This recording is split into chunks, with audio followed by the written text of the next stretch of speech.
There's a reason why crowded places drain you while others seem energized by them. There's a reason why you feel like you're watching a movie everyone else is living in. There's a reason why small talk feels like torture, while deep conversations at 3 in the morning feel like coming home. Carl Jung spent decades documenting patients who didn't fit the modern psychological framework, individuals who seemed displaced in time, carrying wisdom that exceeded their years and experiences. He called this phenomenon the old soul archetype, but what he discovered went far deeper than simple maturity. Jung realized these individuals weren't just emotionally advanced. They were carrying what ancient traditions called soul memory, psychological imprints from collective human experience that most people never access. Modern neuroscience is now confirming what Jung intuited. Dr. Ian Stevenson's research at the University of Virginia documented over 3,000 cases of individuals displaying knowledge and abilities they couldn't have acquired through normal learning. But here's what Jung understood that changes everything. Having ancient soul energy in the modern world isn't a blessing. It's a psychological burden that can destroy you if you don't learn to integrate it consciously. The signs aren't what most spiritual content tells you. They're not about feeling special or enlightened. They're about a specific type of suffering that only makes sense when you understand what you're actually carrying. Jung documented 5 unmistakable signs that appear consistently in individuals with what he termed activated collective unconscious access. These aren't personality traits. They're psychological symptoms of consciousness that exists outside normal developmental timelines. The first sign Jung identified is what he called temporal displacement syndrome. You don't just feel out of place in your generation. You experience a consistent sense that you're living in the wrong era entirely. This isn't nostalgia for a time you never experienced. It's deeper. Jung observed that his patients with this sign would describe modern life with the confused detachment of anthropologists studying a foreign culture. They understood the mechanics of contemporary society, but couldn't connect with its underlying values. They could perform modern behaviors perfectly, but felt like actors in a play they never auditioned for. The displacement isn't romantic or aesthetic. It's existential. You watch people pursue goals that seem obviously hollow. You see societal structures as temporary arrangements rather than permanent realities. You feel the weight of historical patterns that others don't perceive. Jung wrote in his private journals about treating a patient in 1927 who spoke about the coming technological age with profound dread, not because she feared machines, but because she could sense how technology would alter human consciousness in ways that would take generations to understand. She wasn't predicting the future. She was perceiving patterns that had played out before in different forms. Modern psychology would have dismissed her concerns as anxiety. Jung recognized them as pattern recognition that transcended her personal timeline. This temporal displacement creates specific psychological problems. You struggle to invest in long-term plans that require belief in current social structures. You find it difficult to take seriously the pursuits that consume others. You experience what Jung called the observer's curse, the inability to fully participate in life because you're always watching it from a historically informed distance. The second sign is pattern recognition that feels like memory rather than learning. Jung called this anamnesis, the Platonic concept of remembering rather than discovering knowledge. You don't just learn about historical events or psychological patterns, you recognize them. There's a quality of familiarity when you encounter philosophical ideas, spiritual concepts, or psychological truths that should be new to you. It's not that you've read about these things before. It's that they confirm something you already knew, but couldn't articulate. Jung documented this extensively in his concept of the collective unconscious. He observed patients who would describe psychological truths, spiritual practices, or philosophical concepts from cultures they'd never studied, using different language but identical underlying structure. They weren't channeling information mystically. They were accessing archetypal patterns, stored in what Jung called the psychoid layer of consciousness, the place where psyche and matter interpenetrate. This manifests practically in disturbing ways. You meet someone new and immediately understand their core wound, not through conscious analysis but through instant recognition. You encounter a situation and know how it will unfold, not through logical prediction, but through pattern matching that feels like memory. You read ancient texts and recognize the psychological truths they're describing, even when the cultural context is completely foreign. Modern psychology calls this hyperperception or high intuition. Jung understood it as something more specific: active access to collective human experience accumulated over millennia. The problem is that this pattern recognition often proves accurate, which creates its own burden. You see disasters before they happen and can't convince others because your knowing doesn't come from analyzable data. You recognize toxic patterns in their early stages when others still see potential. You perceive the inevitable conclusions of paths that others are just beginning to walk. This knowing without conventional knowing isolates you. People experience you as judgmental when you're simply reporting what you perceive. They accuse you of negativity when you're identifying patterns they can't yet see. They think you're trying to feel superior when you're actually trying to warn them. The third sign Jung identified is emotional archaeology, the ability to feel historical grief, collective trauma, and ancestral pain as if it's your own. This isn't empathy in the conventional sense. Jung called it participation mystique with the collective shadow. You don't just understand that terrible things have happened in human history. You feel them. You can walk into a place where violence occurred centuries ago and sense the residue. You can look at historical photographs and feel the grief of people long dead. You can read about atrocities and experience them with an emotional immediacy that seems disproportionate to your personal distance from the events. Jung observed that individuals with activated collective unconscious access often experienced what he called spontaneous past life memories, but he was careful to note that whether these were literal past lives or symbolic access to collective human experience was less important than understanding their psychological function. These memories or resonances weren't random. They connected thematically to the person's current psychological work. Someone struggling with powerlessness might access memories or feelings connected to historical oppression. Someone working through betrayal might resonate with archetypal stories of broken trust across cultures and eras. The emotional archaeology creates several specific problems. First, you carry grief that isn't personally yours, which makes it difficult to process through conventional therapy. How do you heal from trauma you didn't personally experience, but somehow feel with devastating immediacy?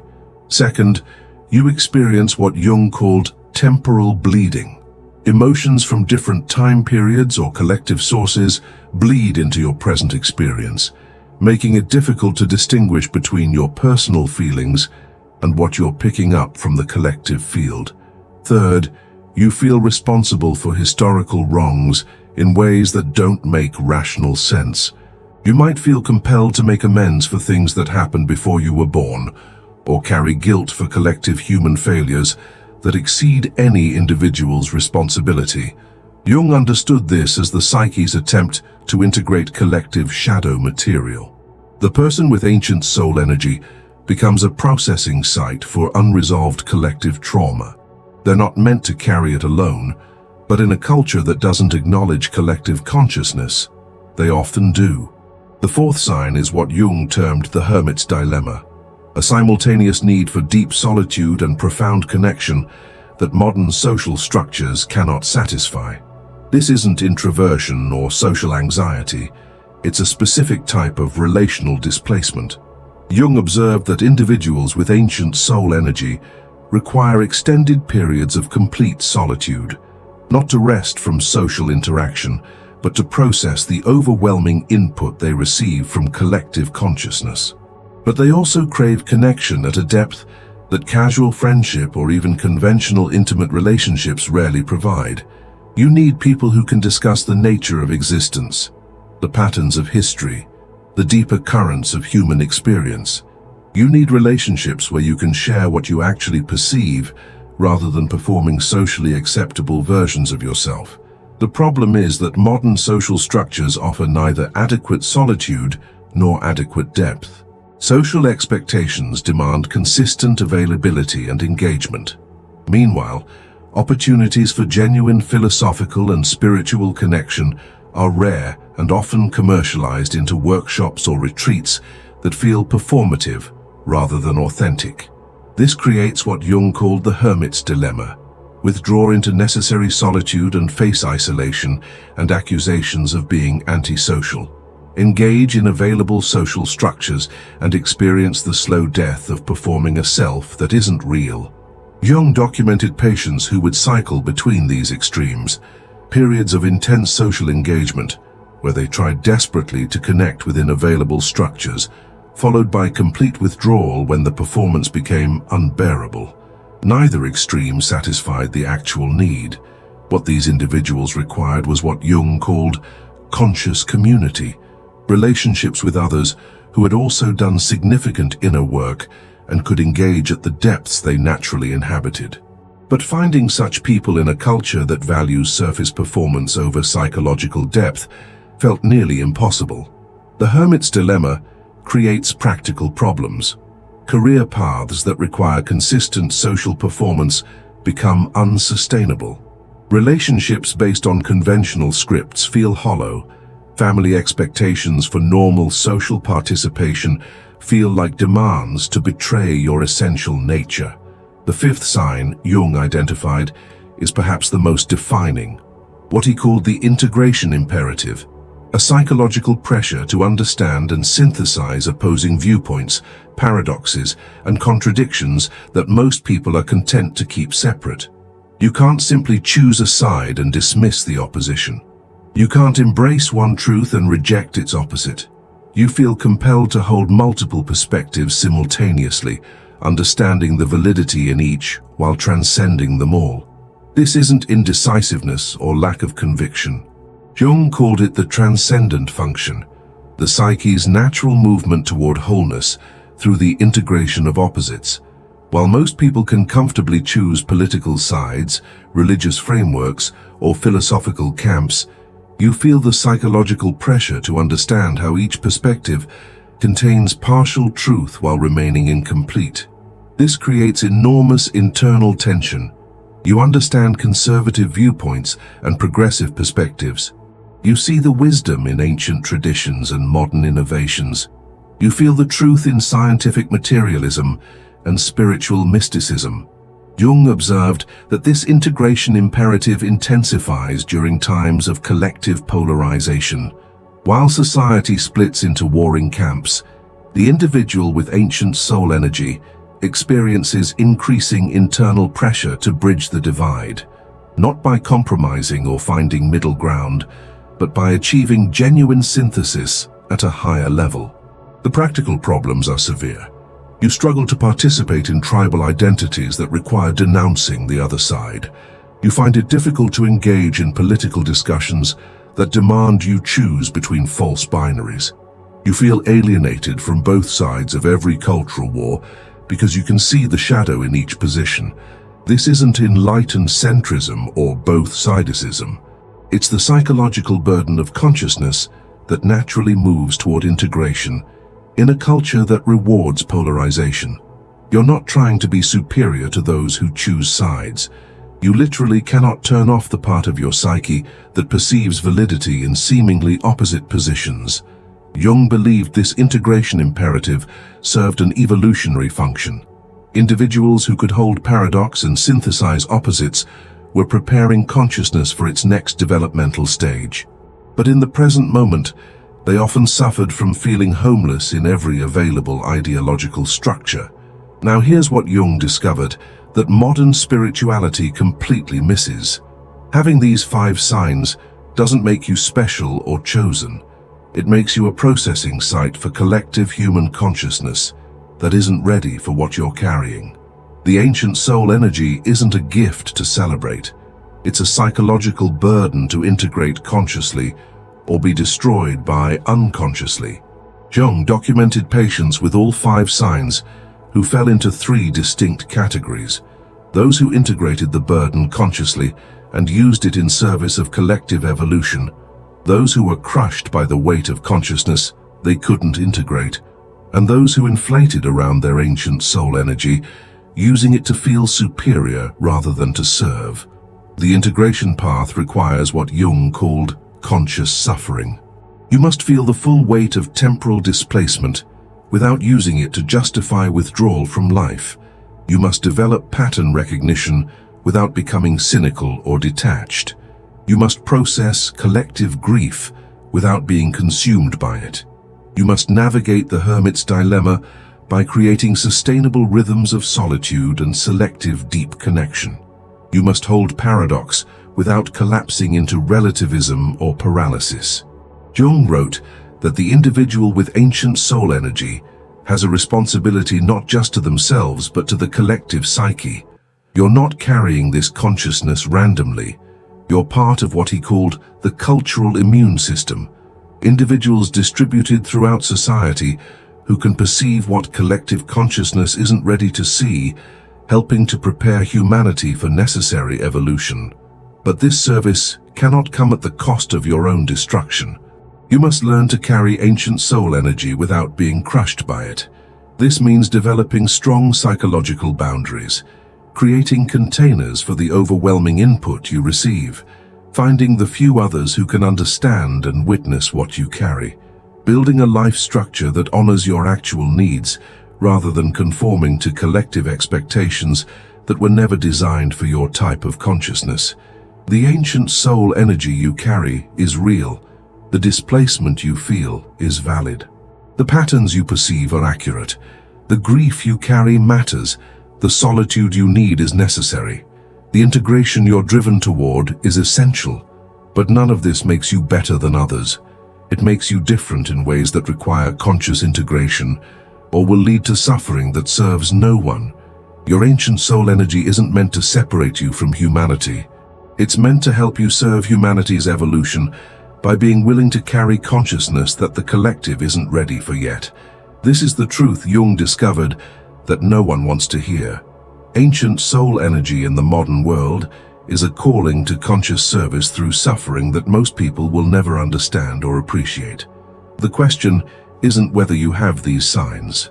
The question is whether you'll integrate them consciously in service of something larger than yourself, or whether you'll be destroyed by consciousness you cannot contain. Jung observed that the individuals who successfully integrated ancient soul energy shared certain practices. They created what he called psychological hygiene rituals, daily practices that helped them process collective input without being overwhelmed. They established clear boundaries between their consciousness and collective consciousness. They learned to recognize when they were processing their own material versus collective material. They developed discernment about when to share their perceptions and when to remain silent.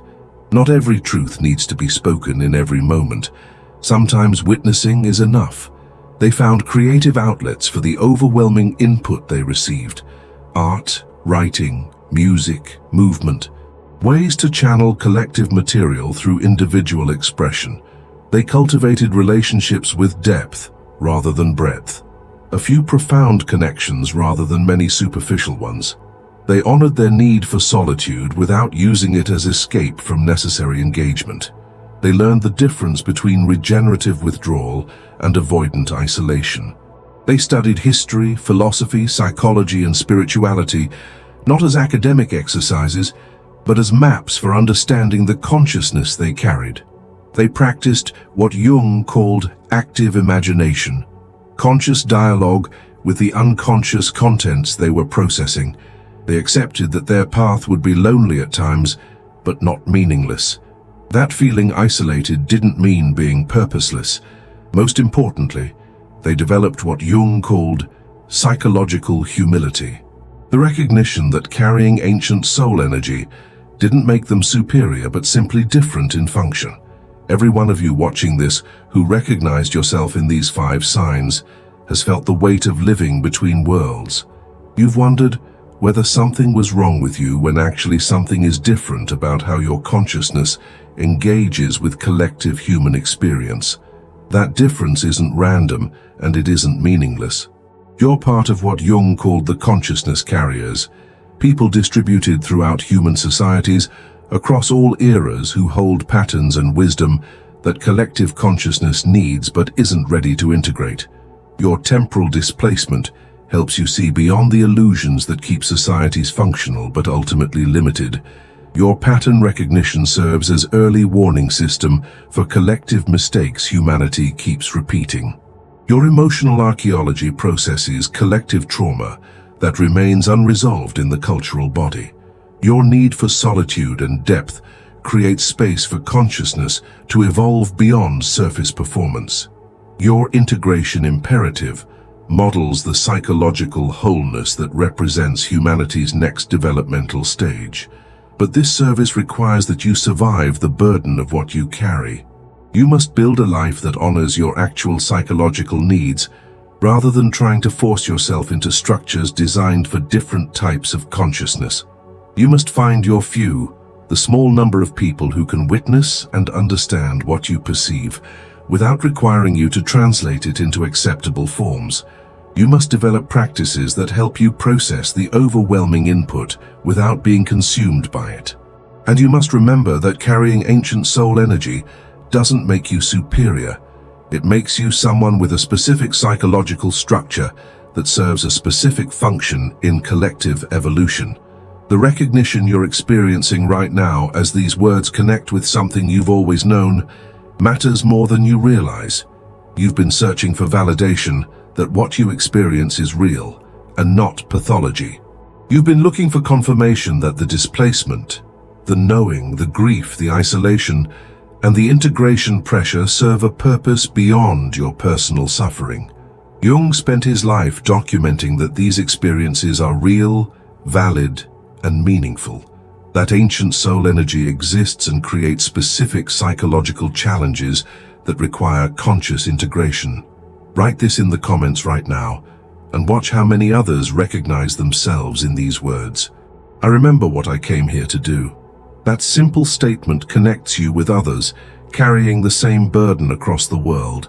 People who have felt alone in their displacement, their knowing, their grief. You're not alone, and you never were. You're part of a distributed network of consciousness carriers who have existed throughout human history, each one feeling isolated while serving a collective function. Every comment creates connection. Every person who shares this truth reminds others that ancient soul energy is real and that the burden can be integrated consciously. Subscribe to this channel because what comes next will help you understand the practical integration methods Jung developed for working with ancient soul energy without being destroyed by it. The techniques he created for developing psychological boundaries, the practices for processing collective material, the strategies for finding your few and building conscious community. Hit that like button because your engagement helps this content reach others who need these words, people searching for validation that what they experience is real, individuals who feel displaced and need to know they're not alone. Your like creates ripples that connect consciousness carriers across the digital landscape. That simple action serves the collective function you're here to fulfill. In the next exploration, we're going deeper into the psychological territory that most people never access, the place where Jung's insights become practical tools for surviving consciousness that exceeds what modern culture is designed to handle. You've been carrying something heavy for a long time. What comes next will help you understand why you're carrying it and how to transform that burden into conscious service. The answers you've been searching for are closer than you think. The integration you've been seeking has a clear path forward. The purpose behind your displacement is about to become visible. See you in the next dimension.